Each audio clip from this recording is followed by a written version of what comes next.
Do you feel unhappy with the life that you're currently living? And are you discouraged because you feel stuck as if you have no power to change it? Then sit down and let's have a conversation. Hit the like button and the subscribe button as we talk about the important factors that I know you need to know when it comes to creating the life that you want. I used to feel so much like the unhappiness that I was experiencing in life was so out of my control, and I felt so at a point where I was just a victim to circumstances. And it's not a fun place to be. But many of us do sit in these spaces because we don't really recognize the power that we have. And when you hear the word creator or creating, it's so often that we take our mind to an artist, a painter, someone who creates music. These are types of creation, but we are all creators. And so I want to talk about three very important things to know when you're shifting from a life you don't want into creating a life you desire. So the first thing that I really want you to know is that you are a creator. You have the ability to create. It's important for this to be the first thing to understand because in many situations we really can live in a life where you feel that you have no control over your life, that everything is happening because of a power that's stronger than you, outside of you, be it a system, be it people, be it circumstances. So understanding that you are a creator, you can create. Creating is not just limited to what I used to think. I used to think that when we talk about creating, I first of all thought I had not a creative bone in my body, which was definitely making me vulnerable to giving my power away because I didn't even think of creating as an ability of mine. And part of that is because I had a limited perception of what creating was. In my mind, to be creative was to be an artist, a painter, to be someone who dances and creates choreography, or someone who creates music, or can design things. They have this like artsy gift. And I know that if I felt like that, there are other people who have felt like that. Then when we talk about being creative, it's in those types of outlets where that's a type of outlet that people create. But every day we are creating, we are creators. So first and foremost, understanding that there's a broader definition to creating. It's not limited to the art world. It's just not limited to that. That's an expression. But there are other ways of creating. There are deeper ways of creating. There's a more fundamental way of looking at being a creator. And everyone's life is one that they are creating. So that's number one, is to have the awareness that you have the ability to create. So even having that awareness can make you begin to broaden this idea of something that you have an ability to do. Because if you're closed off to the idea that you can do it, then you're never even going to really zero in to do it. So first and foremost, knowing that you can create. Second, what I want you to know is that you are able to create, and you are already creating. Every day, every moment, we are creating. And you want to know why that is? It's because creation starts in the mind. Creation is a mental thing. It starts there. And if you really think about that, even if we're talking about this idea of creative people in the arts world, even for them to create something, it had to start with a thought. It had to start with a thought.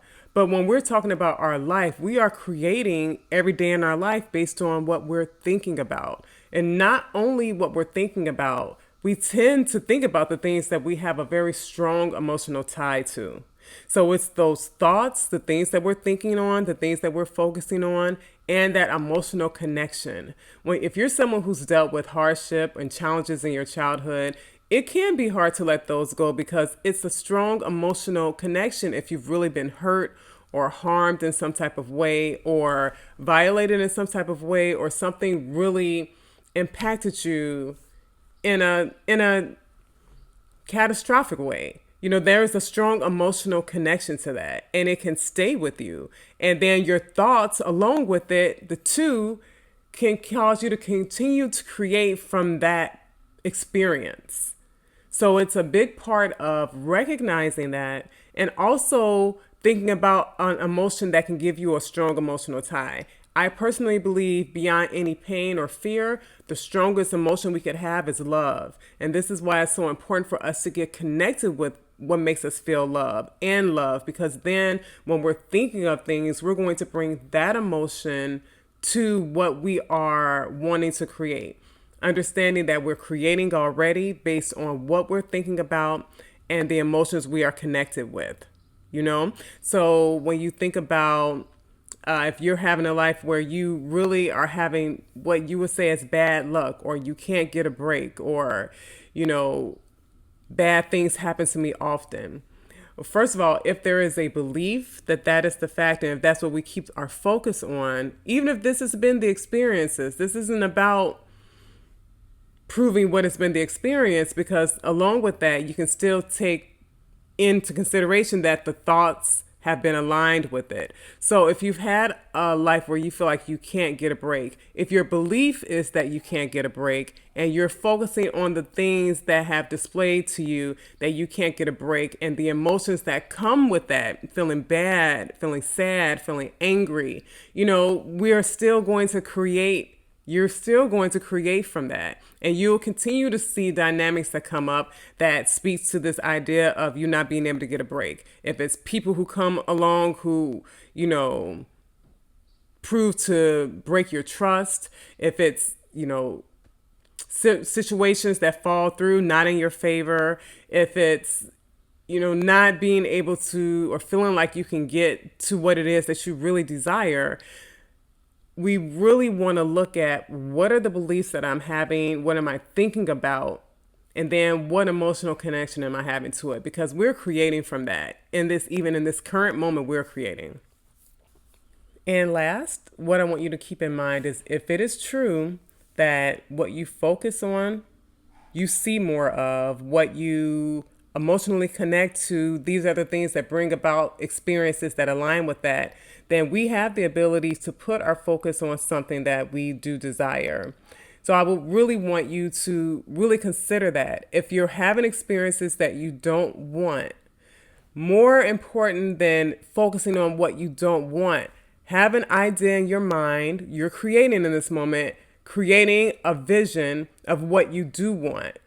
You can base that off of what you don't want. And so an example of that could be if you don't want to work at a job that you don't like, if you don't want to work at a job you don't like. So instead of thinking, I don't want to work at a job I don't like, instead of doing that, because that's still thinking about and focusing on being at a job you don't like, instead of doing that, it is just simply focusing on a job you like or would like. What does that look like for you?